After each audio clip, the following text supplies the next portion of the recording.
Frédéric, c'est à toi. Bonjour, bonsoir. Ma première participation à un webinaire et en tant qu'invité pour parler effectivement du bus de la médiation, un projet qui peut rentrer dans les cases et les codes de l'innovation publique territoriale, tant dans la construction du projet que dans l'utilisation potentielle qu'on pourra en faire ensuite. Donc Olivier, vous présentera des photos du projet.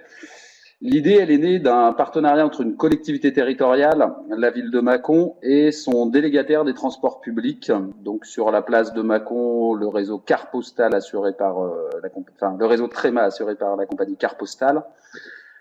Le service que je dirige est une mission animation urbaine 15-25 ans, qui était autrefois un service jeunesse et qui, pour des raisons de prise en compte du public et d'adaptation à leurs problématiques, a préféré intervenir en mode mission. Le délégataire et nous-mêmes rencontrions des soucis, que ce soit dans les bus, aux abords des bus, sur les trottoirs, etc. En fait, il y avait une volonté de retravailler ensemble les questions de jeunesse, de respect, de prévention de la délinquance également, sur l'ensemble des réseaux et des routes. Le parti pris avec une des directrices de Car Postal, dès 2010, a été d'essayer d'imaginer des modes d'intervention différents. C'est-à-dire qu'on ne fasse pas que de la prévention en allant dans les lycées, les établissements où il y a des jeunes, les collèges, etc., ou faire des campagnes d'affichage, mais bien de favoriser une approche et une accroche des publics en nous rendant directement sur leur lieu de vie, dans les quartiers, sur les trottoirs, dans les centres-villes, etc., etc. Le délégataire seul ne pouvait assurer ses fonctions de médiation et d'explication. Donc la collectivité a choisi de mettre à disposition ses animateurs jeunesse, donc mon service, pour finalement aller au plus près de la population. Très vite, dès 2011-2012, nous nous rendons compte que cette action pédestre, finalement, et uniquement basée sur notre bonne volonté, n'était pas suffisante et que pour prendre davantage en compte les ressentis du public, être au plus près d'eux, il nous fallait inventer un nouvel outil. Donc le délégataire réfléchit dès cette époque-là à l'aménagement d'un bus qui serait le plus mobile possible pour aller au pied des immeubles, pour aller dans les endroits où sont les publics jeunes. On était vraiment sur une dimension jeunesse.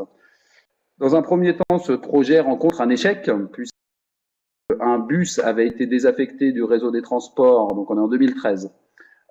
Mais on ne trouve pas de solution pour le faire déconstruire puis réaménager en outil d'animation mobile.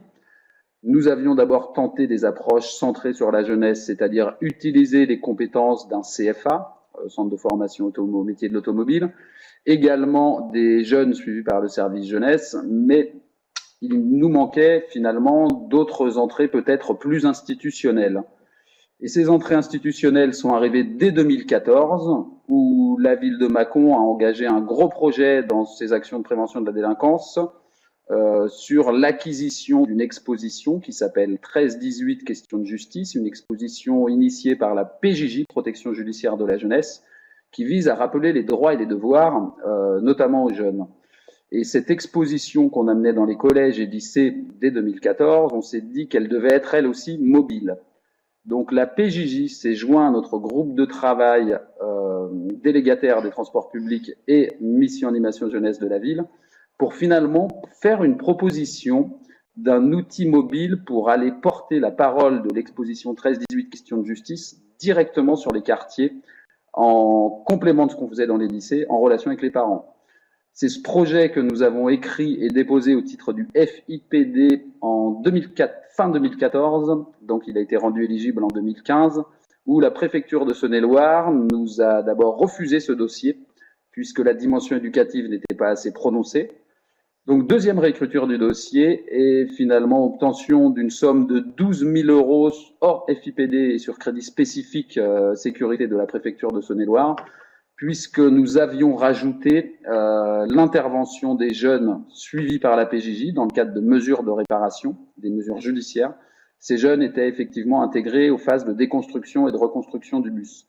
C'est ce plus éducatif et ce plus de traitement qui a finalement amené la préfecture à nous attribuer 12 000 euros. Ces 12 000 euros ont ensuite été mis à profit pour déconstruire ce bus et le reconstruire.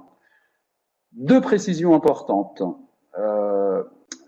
Ce travail partenarial entre la PJJ et le délégataire n'est possible que si des antériorités depuis plusieurs années existent dans des actions portées collectivement. Je m'explique. Le délégataire des transports, c'est un service avec lequel la mission jeunesse est en partenaire de premier rang et de première ligne depuis plus de 10 ans avant que ne se lance ce projet. Le partenariat avec la PJJ était existant depuis les années 2007-2008 et s'est énormément renforcé dans les années 2012-2013. La culture du réseau et la réponse aux problématiques locales a fait que nous avons rapproché ces deux réseaux finalement pour n'en faire plus qu'un seul. Précision importante, quand nous nous sommes rapprochés PJJ, Carte Postale et Ville de Mâcon, tout cela s'est fait sans conventionnement, avec très peu d'écrits et une place prépondérante à la parole accordée et au sens de l'action à construire ensemble. Alors, un léger sourire m'accompagne, mais effectivement, les cadres que nous étions ont choisi de privilégier l'action directe.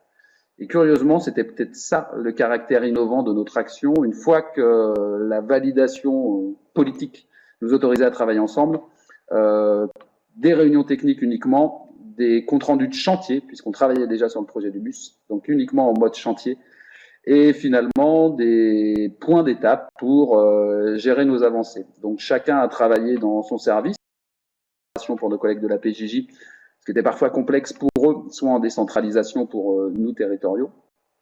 Et nous avons pu voir aboutir ce projet finalement assez simplement une fois que les validations ont été accordées par la préfecture. Ce que je peux ensuite proposer, c'est de voir que de ce premier groupe PJJ, délégataire des transports et Ville de Mâcon, se sont rapidement intégrés d'autres partenaires. L'éducation nationale, ayant forcément vent de notre action, nous a sollicité via ses lycées professionnels pour qu'on puisse intégrer au chantier de construction et de déconstruction des élèves qui étaient peut-être en échec, j'aime pas le mot, qui étaient peut-être en délicatesse scolaire en filière professionnelle.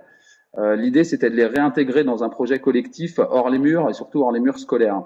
Ce qui finalement a porté ses fruits puisqu'un de ces élèves a fini en contrat d'apprentissage chez le délégataire. Donc ça nous a permis là de développer une démarche de promotion finalement du travail manuel et des réalités d'emploi qu'on avait sur le bassin local.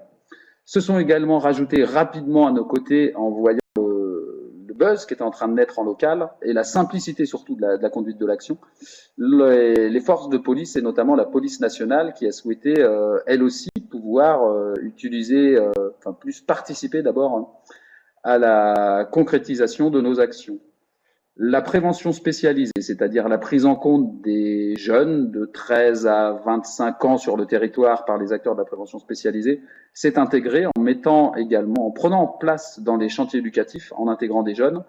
Et enfin, le droit commun a été respecté et invité puisque dans le cadre de programmes culturels et de loisirs de vacances, on a invité des jeunes à venir aux ateliers de graphes qui ont permis de réillustrer l'ensemble de la carcasse extérieure du bus.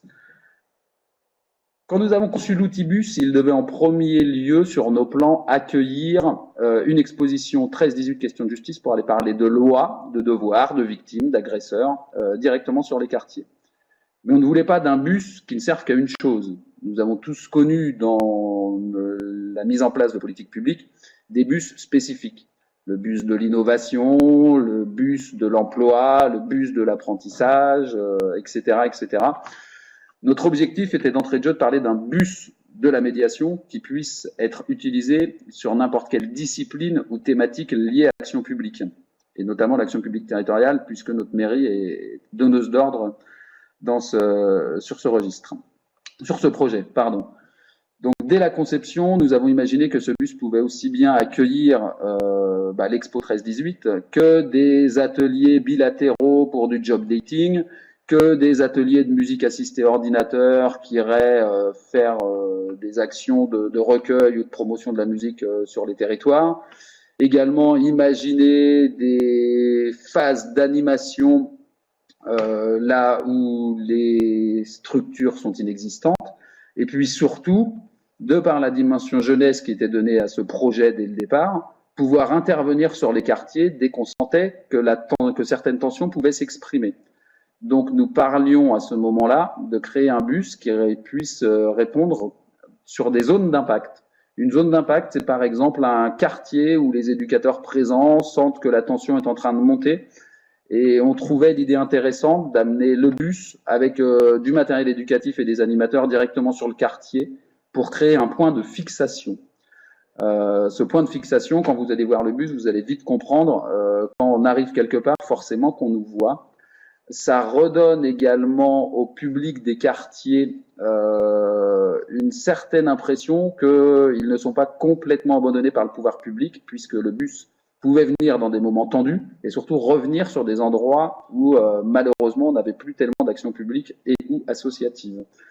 Donc tout ça, ce sont les intentions qu'ont porté ce projet, mais qui l'ont accompagné pendant toute la phase de déconstruction et de construction. Aujourd'hui, ce bus est confronté à d'autres défis, mais je pense que j'en parlerai dans un second temps et que c'est peut-être le temps pour Denis de nous montrer quelques photos.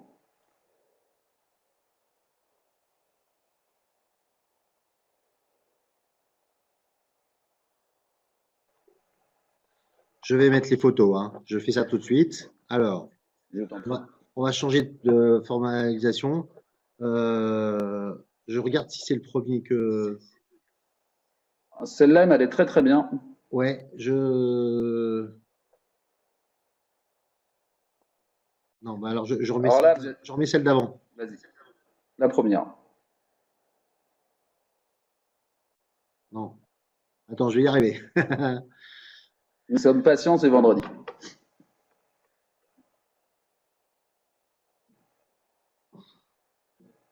Non plus. Désolé. En fait, il prend pas dans le bon ordre de ce que je voudrais. C'est celle-là, la première. Non plus. Bon, laisse. Non, mais autrement, j'ai un.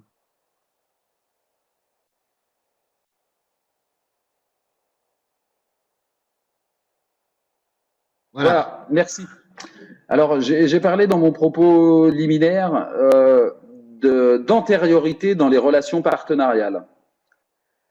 Cette photo illustre en fait l'antériorité partenariale puisque ce bus, vous voyez qu'il est dégrafé, c'est un graphe réalisé en 2012 où le délégataire nous avait prêté un bus.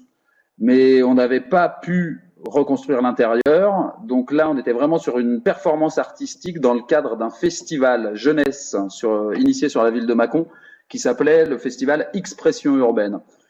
Ce festival visait à mettre en avant l'ensemble des compétences artistiques, sportives et culturelles liées aux nouvelles formes d'expression des jeunesses dans l'espace public. Donc j'entends par là pas unique, ce que le grand public appelle la culture urbaine, mais qui est une erreur, je me permets de le dire, ou une foutaise, peu importe. L'idée, c'était vraiment de pouvoir des compétences psychosociales. Donc là, 2 artistes professionnels étaient venus graffer ce bus et Carte Postale avait joué le jeu donc dès 2012 pour prêter un bus. Ce qui fait que quand on est revenu 2 ans après pour récupérer ce bus, tout le travail de sensibilisation avait déjà été fait. Donc là, première déconstruction, il a fallu tout simplement gratter les carreaux, reponcer les peintures, etc., etc. Et tout ça s'est passé, et je tiens à le souligner, dans les locaux privés du délégataire, donc mise en place d'assurance et de couverture pour tous les jeunes qui ont participé, mais une vraie mise à disposition des ateliers du délégataire, ça veut dire qu'il a été lui aussi capable d'adapter son activité économique à cette activité porteuse de sens et cohérente pour tous les acteurs.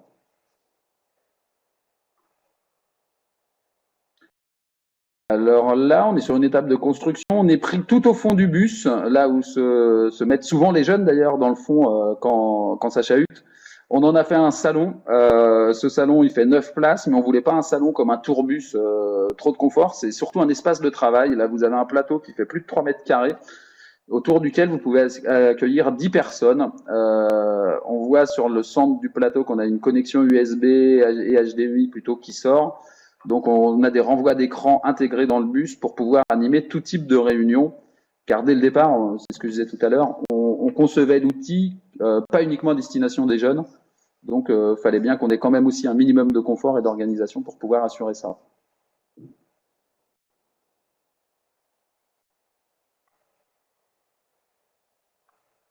je vais remettre des photos des gens qui travaillent. Hein, Oui. voilà. Alors, forcément qu'ils sont de dos, puisque eux sont sous mesure judiciaire au moment où ils font leur travail chez nous. C'est une mesure. Ah oui, j'ai oublié. L'ensemble de ce projet a été accueilli très favorablement par Madame Karine Malara, la procureure de Mâcon. Et c'est vrai que quand la proc et le tribunal suivent un dossier qui au départ est piloté par un service jeunesse, ça commence à peser de tout son poids. Ça veut donc dire qu'il avait bien fallu en amont faire le tour de toutes les administrations nécessaires qui allaient faciliter notre dossier. Ce qui fait que derrière la PJJ a eu aucun souci pour que ces jeunes puissent travailler. À chaque fois, il y avait un travail qui était fait par les éducateurs pour leur rappeler que le travail qui était fait par les jeunes visait finalement à réduire les nuisances qu'on constatait dans les transports en commun. Et certains des jeunes, ce ne sont pas ceux qui sont en photo, sont des jeunes d'ailleurs qui avaient été pris en charge par la justice pour des délits dans les transports collectifs ou dans les transports. On faisait de la mesure de réparation en direct. Ça, on l'a expliqué aux 36 jeunes différents qui ont participé au projet. J'essaie de te trouver une autre. Hop là. J'essaie de retrouver une sur les travaux. Vas-y, cherche. Non, ça c'est la même. C'est pas très facile comme ça. Je n'ai pas bien suffisamment travaillé. On va aller sur ça. Alors là, effectivement, l'intérieur du bus est fini et on a la réalisation de la fresque. Donc une fresque graphe sur ce type de bus, ça représente à peu près 30 mètres carrés. 30 mètres carrés, un graffeur, ça travaille à entre 100 et 400 euros le mètre carré. Donc vous vous doutez bien qu'il a fallu aussi réfléchir au mode de financement, à l'intégration des artistes professionnels qui ont encadré les ateliers de jeunes sur ce dossier pour faire en sorte que tout roule. Le choix des visuels a aussi été travaillé avec les jeunes, avec les professionnels et avec les artistes. L'idée, c'est de pouvoir avoir un traitement urbain où chaque génération puisse sentir qu'on est en ville sans qu'on soit stigmatisé jeunesse ou quartier. On l'est forcément un peu de par le graphe qu'on voit sur la partie avant qui retraite sur des grosses lettres en bubble la ville de Mâcon. Et puis derrière, ce qui pourrait s'apparenter à n'importe quelle ville où on va retrouver de l'habitat historique et typique qu'on a dans beaucoup d'éléments. Donc on avait cette unité urbaine qui était quand même recherchée, qui ne devait pas stigmatiser un lieu d'appartenance particulier ou un territoire particulier sur notre ville.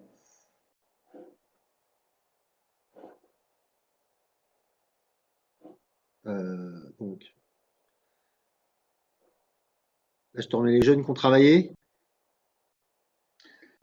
Oh, alors là, ben, effectivement, vous reconnaissez les préfets, les secrétaires généraux de préfecture, des directeurs de la PJJ, des maires, des présidentes du bailleur social, du président délégué au syndicat des transports, et puis des jeunes, effectivement, donc ceux-là n'étaient pas sous mesure judiciaire.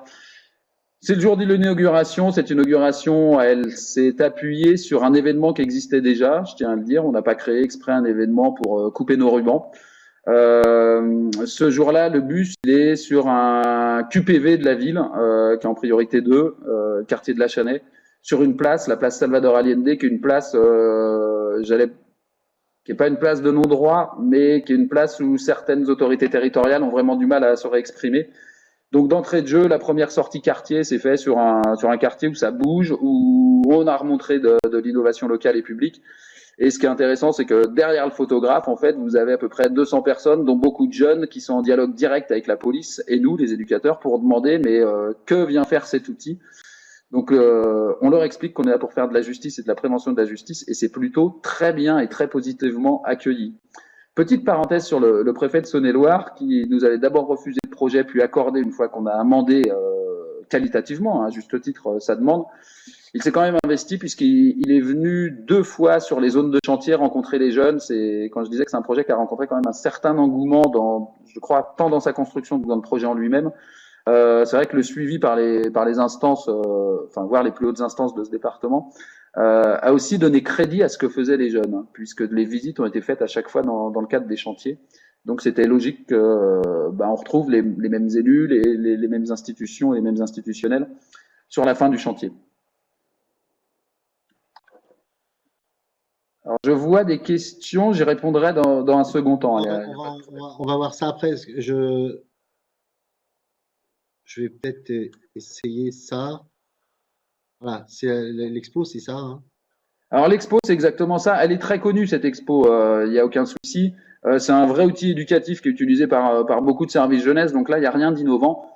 Par contre, là, clairement, quand elle est dans le bus, pour bien imaginer les choses, vous avez cette expo, enfin, un exemplaire de cette exposition qui est présente sur le collège, où là, avec les éducateurs, on intervient en direct avec les publics. Parallèlement, le bus va amener un second exemplaire de l'exposition directement sur le quartier pour travailler avec les parents. L'objectif, c'est que le soir, on anime sur les centres sociaux, directement sur les territoires, là où on a parfois le plus besoin de prévention de la délinquance. Le soir, on anime des espèces de grands ateliers parents-enfants, alors qui marchent ou qui marchent pas, mais au moins on essaye de faire en sorte qu'il y ait un même débat, une même conscience, une même consistance de l'information qui est apportée, notamment sur les questions de justice, à un public d'un territoire. Et que ce soit les parents, que ce soit les jeunes, parce qu'on s'adresse à des 13-14 ans, voire plus grands, voire plus petits, nous disent le bien fondé du débat. J'ai en mémoire les questions liées au recel. Le recel, en tant que professionnel de la jeunesse, je pense que c'est une magnifique entrée sur l'aide à la parentalité. Ça nous pose les questions en tant que parents sur, mais au fait, ai-je vraiment contrôlé ce que mon jeune a ramené à la maison? Et s'interroger sur le recel, les risques encourus, comment on peut se retrouver confronté à du recel et que ça puisse être partagé entre la famille et l'adolescent, pour nous qui travaillons un petit peu et qui avons un peu d'expérience dans la jeunesse, on pense que c'est vraiment des portes d'entrée fabuleuses. Encore faut-il pouvoir aller pousser la porte. Le bus permet de pousser les portes. Ok. Je ne sais pas s'il y a d'autres images que tu aurais souhaité voir, mais moi, à ma connaissance, on a un peu fait Pour l'instant, non. Là, on est vraiment sur l'entrée du projet qui était celle de la prévention de la délinquance, de la partie 13-18, questions de justice, et qui finalement, voilà, vous avez le bus au cœur d'un quartier. Donc effectivement, quand cet objet arrive, la zone d'impact est évidente. Précision, ce bus aujourd'hui n'est pas apte à transporter des voyageurs en roulant, donc il ne peut accueillir des voyageurs qu'à l'arrêt.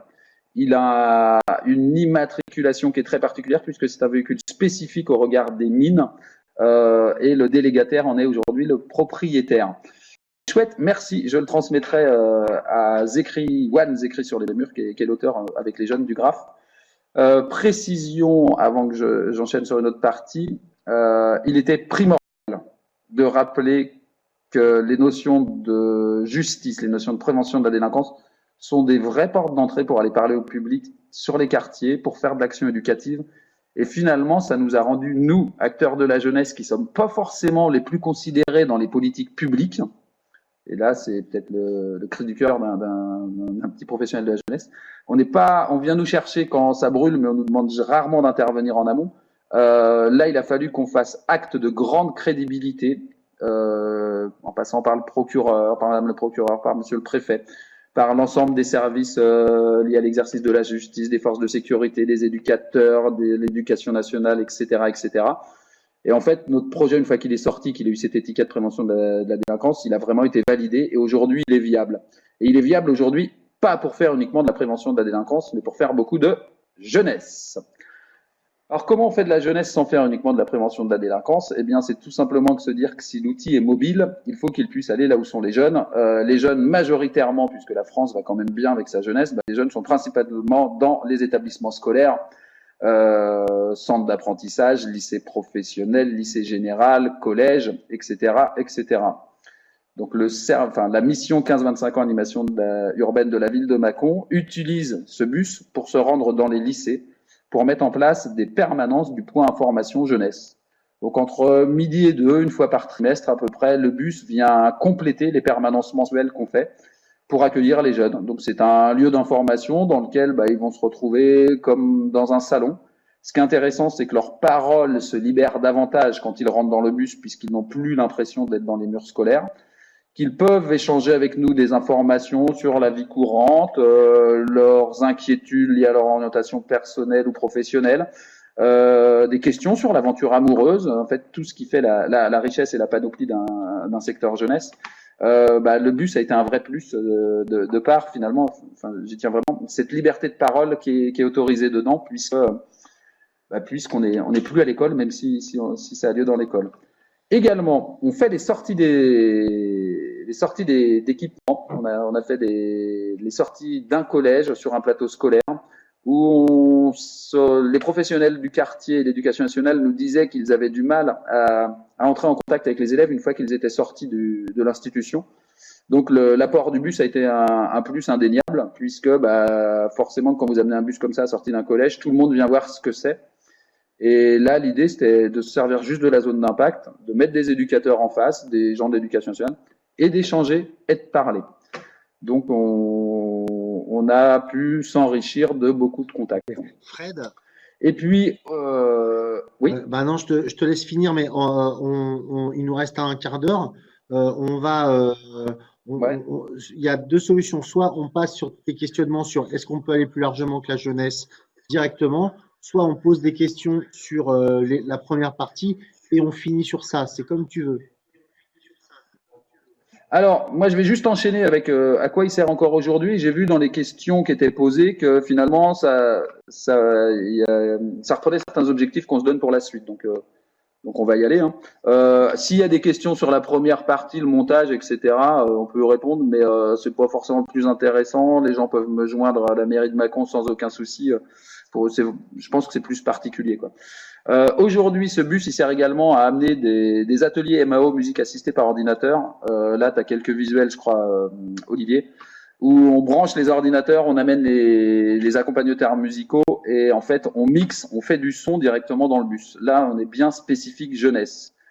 La demande qui est faite pour demain, c'est que ce bus ne soit plus spécifiquement dédié à la jeunesse. Et je pense que c'est là qu'on aura gagné, qu'on pourra évaluer nos réussites quand on s'apercevra que cet outil est un outil complémentaire à l'ensemble des actions de public territorial. J'avais les cheveux courts. Je crois que c'est l'autre fichier.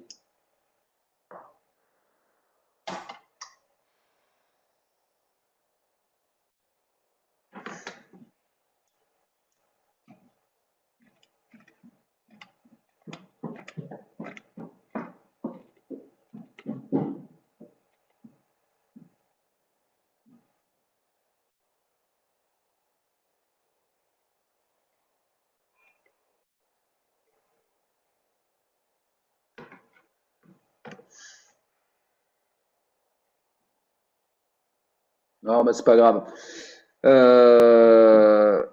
Il y avait une question effectivement sur ce bus est centré autour de la jeunesse uniquement. C'est un vrai point d'interrogation.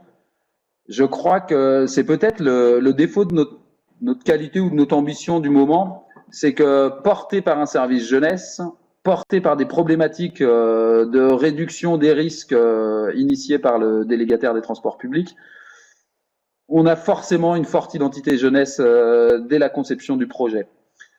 Aujourd'hui, il faut absolument que cette dimension jeunesse soit déconstruite autour du bus de la médiation et qu'il reste bien un bus qui s'appelle bus de la médiation. La médiation n'a pas d'âge, elle doit pouvoir avoir lieu sur tous les territoires et pour tous les publics.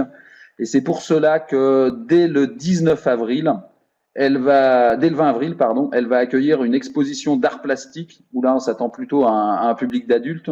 Et le bus sera placé directement en face d'une galerie municipale sur une des places principales de notre centre-ville.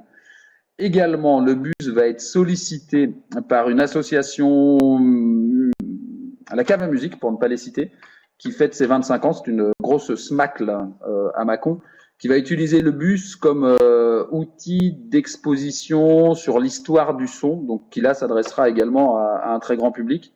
Ça se passera sur un site un peu plus champêtre, donc il va falloir amener le bus là-bas.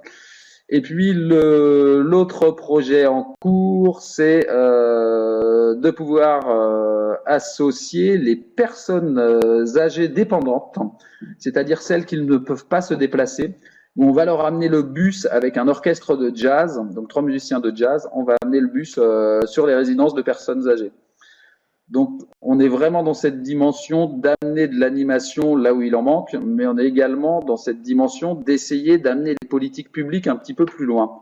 Et ça, c'est le défi pour ce bus, puisqu'on souhaiterait demain que l'île fasse partie intégrante des problématiques dans le déploiement des politiques des collectivités territoriales.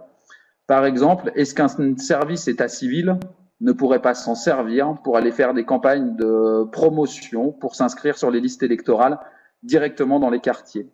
Est-ce que de la pédagogie sur le passeport biométrique ne pourrait pas se faire au travers de ce bus auprès des publics les plus isolés? Est-ce que ce bus ne peut pas entrer en relation dans un espèce de triptyque qui prendrait un accueil physique en mairie centrale, une plateforme internet sur laquelle les gens peuvent aller, enfin les publics peuvent aller aujourd'hui remplir des formulaires ou les imprimer. Entre les deux, le bus me semble être une alternative ou un plus qu'une alternative, un réel complément. Et il me semble qu'un défi territorial, parce qu'on se projette déjà sur Cluny, autour de ces questions est à prendre en compte. La difficulté aujourd'hui sur Mâcon, je crois que c'est pour que ça arrive, c'est vraiment la dimension et la très forte identité jeunesse qui a été collée dès l'origine du projet. Est-ce qu'on utilise toujours un support de dialogue? Ben non. En fait, je citais tout à l'heure l'exemple de ce terre-plein central au milieu d'un collège et d'un quartier. On a amené le bus et le bus sert finalement de support. L'idée, c'était de pouvoir amener le public à nous. Donc, quand vous amenez le bus, le public vient de lui-même. Ensuite, suivant le type d'action que vous allez vouloir promouvoir, des supports peuvent être en place. Il y a un autre exemple, hein, l'armée et les forces de l'ordre vont l'utiliser pour venir parler d'engagement professionnel et de valeurs d'engagement dans le cadre de rencontres qu'on appelle, c'est des rencontres sur l'orientation professionnelle, les rencontres métiers. Donc on fait le pari que des hommes en uniforme vont rentrer dans ce bus et que des jeunes et des familles vont venir prendre des informations sur les différents métiers qui sont proposés. Et le bus sera également utilisé cet été pour des job dating, puisqu'à l'intérieur vous avez 3 postes de travail démontables pour des entretiens bilatéraux. Job dating qui seront initiés par la boutique de gestion afin de promouvoir l'entrepreneuriat. Okay. Fred, une question sur l'évaluation. Quand vous avez des dispositifs d'évaluation de ce type d'action pour dans le cadre des politiques de prévention ou pas? Si tu peux me la refaire, j'ai eu un souci de son. Pardon. La question de l'évaluation est posée, c'est-à-dire quand tu fais ça, tu sais comment l'utiliser derrière. Tu as des indicateurs, tu l'évalues d'une certaine façon ou d'une autre, ou c'est juste comme ça que tu ressens les choses? Est-ce que tu vois des effets? On voit des effets. On voit des effets concrets. Je vais d'abord parler de concret. Quand vous allez présenter une nouvelle activité à un nouveau public et que vous allez lui présenter presque chez lui, grosso modo, on lui fait du teasing, ça nous a permis de récupérer des publics. L'exemple concret, c'est celui quand on fait la tournée des lycées pour présenter nos activités musique assistée par ordinateur qui se retrouvent dans ce studio mobile. Ça nous a permis de ramener des jeunes dans nos studios fixes qu'on loue à la cave à musique. Donc il y a une réponse très concrète quand vous allez chercher du public, que vous le touchez, c'est-à-dire que vous l'approchez. Parfois, vous pouvez réussir à l'accrocher. Donc ça, c'est indéniable. L'autre objet, je suis un acteur terrain. Je ne vais pas m'en excuser et je ne vais pas dire que ça prévaut de tout non plus. Mais un des résultats, quand des familles sur les quartiers populaires, les gros QPV de notre ville, nous disent enfin, on a l'impression que de l'action publique, ils nous disent avec leurs mots, revient en bas de chez nous, ça n'a pas de prix. Finalement, ça peut amener d'autres modes de mise en relation interpersonnelle sur un territoire, mais qui sont, à mon avis, incommensurables. On n'a pas assez de retour et de recul là-dessus, mais à chaque fois qu'on l'a sorti, il s'est passé quelque chose. Après, on est un peu intervenu aussi comme des artistes de rue en s'autorisant à laisser voir. Donc nos modes d'évaluation, ils sont pas formalisés. Alors forcément qu'on a fait des bilans et qu'on a évalué selon nos critères pour justifier de la dépense publique. C'est-à-dire que les actions de prévention de la délinquance ont été faites, ont attiré du public. Est-ce qu'on a constaté moins de délits sur un quartier? Je peux pas vous le dire, on ne sait pas, on n'a pas les chiffres et c'est pas comme ça que ça se mesure. Par contre, un intérêt pour que les publics reviennent vers les éducateurs, reviennent vers les institutions, c'est-à-dire une fois qu'elles ont été représentées physiquement, c'est indéniable. Plus vous ramenez de la présence physique humaine et que vous humanisez vos rapports, plus vous aurez de contact, donc derrière, plus de choses sont possibles. Des évaluations fines mériteraient d'être faites je pense, s'il y avait une récurrence, c'est-à-dire si le bus venait tous les mercredis ou peu importe, une fois par semaine sur un quartier, apporter un nouveau service public ou déployer une action d'un service public. Là, je pense que ce serait mesurable. Aujourd'hui, on n'a pas le retour. Chaque action qu'on fait sont vraiment des actions d'impact où on va chercher le public. D'accord. J'ai une question par rapport à, enfin, je voudrais te faire parler un peu plus sur, tu as dit, les mômes du collège, quand ils rentrent dans le bus, eh ben, ils sont plus au collège et donc la parole est libérée. Est-ce que tu peux en parler un peu plus? Bien sûr. Alors, parallèlement à ma carrière dans la territoriale sur les questions de jeunesse, j'ai aussi un petit bout d'expérience sur les domaines des expressions artistiques en espace public pour faire court les arts de la rue, mais pas que. Où finalement on aimait beaucoup travailler sur la libération de la parole dans l'espace public par l'intervention de tiers, que le tiers soit un artiste, une marionnette, un décor, etc., etc. Et quand on a travaillé ça avec des jeunes scolarisés, sur Mâcon et surtout sur ailleurs, on s'est rendu compte que dès qu'on cassait la représentation du sanctuaire scolaire auprès du jeune, sa parole n'était plus la même. C'est bien évident. Cela, c'est encore renforcé par le fait que nous, on n'est pas du personnel d'éducation nationale. On est bien identifié en tant qu'acteur jeunesse sur la ville. Hein. On touche à peu près plus de 50% du public 13-25 ans de la ville. Donc pour 4 animateurs et un pige. Donc on a une grosse zone d'impact parce qu'on est tout le temps dehors. La parole d'un jeune ne peut être libérée que s'il ne s'en sent pas sanctuarisé dans ce que proposent aujourd'hui les collèges et les lycées. Je pense surtout, autant les collèges que les lycées. Et puis quand vous êtes enfermé dans un bus, vous êtes avec quelqu'un qui va pas aller déformer vos propos pour les ramener dans l'institution scolaire. Et cette posture-là, pour les professionnels de la jeunesse, elle n'a pas de prix. D'accord. J'ai une autre question quelque chose que j'ai noté au passage et qui m'a passionné. Tu as dit, on a pu aller vite parce qu'on était sur un contrat de confiance entre les acteurs et qu'il n'y avait pas d'écrit. C'est quelque chose de complètement fou. Et est-ce que tu peux en parler un peu plus? Donc l'idée, c'est on a pu faire le bus parce qu'on était sur la parole et pas sur des conventions. Oui, on va continuer à rire. 0 comité de pilotage, 0 comité technique. Voilà, déjà ça aide. Une réunion fondatrice avec l'ensemble des représentants institutionnels. Donc ça a été la toute première en 2014, où la police nationale a dit « Ok, je veux bien travailler avec tout le monde », où la police municipale a dit « Ok, je veux bien travailler avec tout le monde », le tribunal, la PJJ, la ville de Mâcon, etc., etc. Cette réunion n'était qu'entre techniciens. C'est grosso modo, j'ai braconné, je sais pas si on est enregistré. Ah, on est enregistré. J'ai un peu braconné la posture, mais avec le plein accord de l'autorité territoriale. Donc derrière, ça a rassuré finalement tout le monde sur le territoire. Et une fois que cette réunion fondatrice a été donnée, on s'est dit on y va. Le seul gros écrit, c'est la rédaction du dossier pour aller chercher l'argent près de la préfecture. De très gros contacts directs avec la directrice de cabinet de l'époque, parce que c'est aussi ça la parole donnée, c'est d'aller voir les gens. Et puis après, comme on travaillait avec des jeunes, de toute façon, on ne pouvait pas les décevoir. C'est là le petit professionnel de jeunesse que je suis, c'est là-dessus qu'on a vraiment insisté. On a dit à l'ensemble des partenaires qui étaient convaincus par le projet, si on y va, faut aller au bout. Sinon, les jeunes, on les aura instrumentalisés, on les aura déçus, et nous, on ne sera pas crédibles. Vous serez pas crédibles. Et ayons confiance les uns dans les autres. Et l'intérêt, c'est qu'on était aussi sur un mode chantier. C'est un mot que j'ai utilisé tout à l'heure. Voilà, qu'on est sur un chantier, qu'on a les mains dedans, qu'on construit. Y a un moment où on voit que ça avance. Et pour que ça avance, faut aussi de la liberté créatrice. faut de l'intelligence collective, faut se remettre en cause directement, il faut pouvoir avancer. Et puis on avait une deadline, de toute façon, il fallait que le bus sorte, donc voilà, on a tenu notre deadline. Et on rendait compte quand même de temps en temps aux autorités de ce qui se passait. Mais quand je dis on rendait compte, c'est-à-dire que j'appelais la directrice de cabinet pour lui dire voilà où on en est et terminé.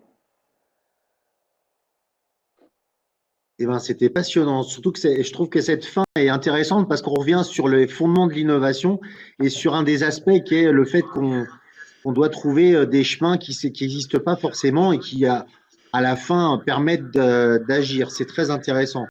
Donc, on t'a entendu parler de multimodalité, on t'a entendu parler de mode chantier, de braconnage, plein de choses très intéressantes. Il est 17h45. On est au bout du truc, c'est super. Un tout petit commentaire. J'avais une question, j'ai vu de C. Azonaoui. Je m'excuse si je prononce mal là. Est-ce que le bus peut être mobilisable par un service de la collectivité autre que le vôtre? Je rappelle que le bus n'est pas propriété de la collectivité territoriale. Le bus est propriété du délégataire. Donc n'importe qui peut aller solliciter le délégataire pour la mise à disposition du bus. Prudence. Nous avons convenu, et ça aussi c'est peut-être un braconnage d'une sorte de gentleman agreement entre le directeur du délégataire et moi-même, pour que les demandes soient finalement un petit peu orientées ou cooptées. On n'aimerait pas que ce bus serve de baraque à frites pour un tournoi de foot, ni le délégataire, ni la ville de Mâcon. Par contre, une association qui veut l'utiliser pour faire un atelier créatif auprès d'un public éloigné peut très bien aller solliciter directement le délégataire. Et ça, c'est une force aussi, c'est de montrer qu'un réseau peut s'ouvrir, qu'un objet n'est pas captif. Et ça, on y tenait dès le départ. On a vu tellement de projets territoriaux sortir et être captés par une seule institution ou un seul partenaire ou privé. Là, chez nous, c'est tout le contraire. On est vigilant sur à qui on le met à disposition, mais la liberté de solliciter le bus est totale. On a un créateur de mode privé qui est en train de voir comment il peut rentrer dans la boucle. Et nous, s'il rentre dans la boucle, on va plutôt que ce sera gratuit, mais on lui demandera par contre peut-être des actions éducatives plus tard avec des jeunes sur l'explication de son métier. En fait, on crée notre communauté. Alors, elle n'est pas la nôtre, elle est réelle, concrète et les pieds dans le bitume, quoi. Bon, ben, on va finir sur une pique pour la e-communauté. Merci beaucoup, Fred, c'est gentil. Que je découvre, avec plaisir. Non, c'était vraiment super. Je pense que on a un mot pour nous dire que ta présentation était très claire. Elle a surtout ouvert des débats qui sont intéressants et qu'on va pouvoir prolonger ailleurs. Alors, tu as parlé de Cluny tout à l'heure. Ce sera un bel endroit pour prolonger ce débat. Mais même, c'est des chantiers qu'on peut continuer à explorer sur la multimodalité, sur la capacité à de la transversalité, sur le mode projet. C'était vraiment très intéressant. Merci beaucoup, Fred. Merci à vous. Bonne soirée à tous. On est au bout de cette présentation. Eh bien, c'est parfait. Merci. Merci, au revoir.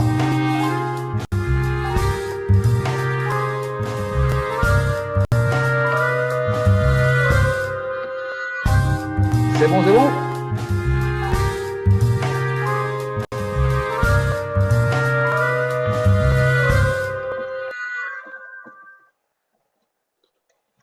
Au revoir.